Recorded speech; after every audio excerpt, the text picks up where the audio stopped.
Rachel hesitated momentarily before saying, "It's always been Elijah's dream. He worked so hard to get those scores. I even planned to celebrate with a big dinner. I bought so much seafood." Vanessa's anger flared. "I don't care. If he applies to that academy, he can forget about calling me his mother. He can go rot wherever he wants." She ended the call abruptly, her chest rising and falling in frustration as she stood over the autopsy table, silent for a long time. "I'm sorry, Mom. I won't apply to the academy. Please don't be mad. It's not worth your health." I wanted so badly to tell her that, but as a wandering spirit, I could only hover above and watch helplessly. I wanted to cry, but ghosts have no tears. By now, Mom had reassembled most of the body, but something was missing: 2 fingers from the right hand. She frowned, instructing the nearby officer. "The right ring finger and pinky are missing. Tell the team at the scene to look again. If they're not found." My spirit tensed. When I was a kid, I had teased a police dog and gotten bitten. Those 2 fingers had scars so deep they were unmistakable. That dog had to retire early because of me, and Mom had berated me endlessly. Had she forgotten? Of course, she forgot. She never cared about me. No, maybe it's better if she doesn't remember. I can't let her know she's the one who lost both Dad and me. The young officer saluted. "Understood. If we can't find the fingers, it likely means they had distinctive markings." Mom nodded. "Exactly. Focus on people with old injuries or tattoos on their hands." She cut off a small piece of flesh. "Run a DNA test. Cross-reference it with the database. Find any immediate relatives." I felt a wave of panic. If they ran DNA tests, they'd figure it out quickly. "Mom, don't do it. Don't run the DNA. Drop this case, please." But my pleas fell on deaf ears. She couldn't hear me. Mom worked tirelessly in the autopsy room for hours. She had arrived early, and it was already dark again when she stepped out. "Dr. Hartman, you've worked so hard,"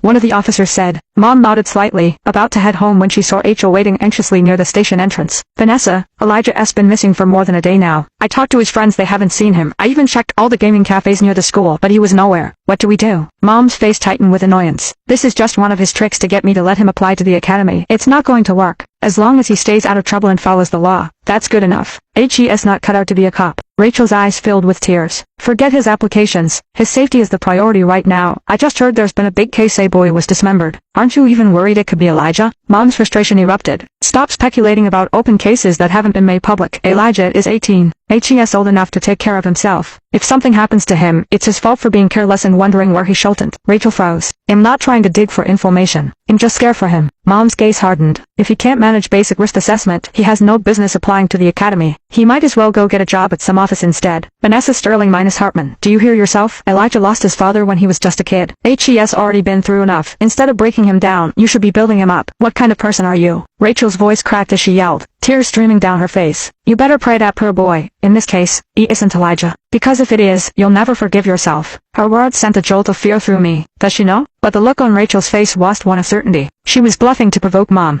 And it worked. Mom's face went pale, her voice defensive. "Impossible. I would know if it was my son. That boy is not Elijah." Rachel clenched her fists. "If it is Elijah, you're not getting those remains. You don't care about him anyway. He belongs to the Hartman family." Mom shot back. "Take him. Do you think I care? I've had enough of that dead weight anyway." Rachel shook with anger. "You're unbelievable, Vanessa. Elijah is a great kid. All he's ever gotten from you is cruelty. You're heartless. I can't even look at you." I floated above them, unsure how to feel. Rachel had always been there for me, especially after Dad's death. Mom only cared for my basic needs, but Rachel filled in the gaps. She gave me my first razor and my first pair of boxers. When I wanted to apply to the academy, Rachel secretly paid for my tutoring sessions. From school supplies to gadgets, she covered it all. To Rachel, I was practically her son. As she stormed out of the station, I followed, hovering close. She pulled out her phone, hands trembling, and began typing a message. Curious, I leaned in to see. "Elijah, things are dangerous out there. No matter how upset you are with your mom, you must come home. And if you can't face her, come to me. You'll pay for your college. Forget your mommy, door is always open. Please be safe." Tears welled up as I read her words. Rachel lost her brother, my dad, that night in the rain. Yet, she never let bitterness take root. She gave all her love to me instead. "I'm sorry, Aunt Rachel. I'm afraid Dill only let you down." I followed her for a while, but the further we got from the police station, the weaker I felt. My body, what was left of it, kept me tethered there. When I returned, I found Mom slumped in a chair, staring blankly ahead. One of the young officers approached her cautiously. "Dr. Hartman, you've been working non-stop for 20 hours. Please, get some rest." Mom shook her head. "No, I can't let this case go. I'll rest here briefly, then go over the remains again." The officer hesitated but nodded. "All right." I watched Mom's exhausted body waver, torn between her dedication and limits. "The DNA results are in." The announcement electrified the station. Even I felt a surge of unease. Mom,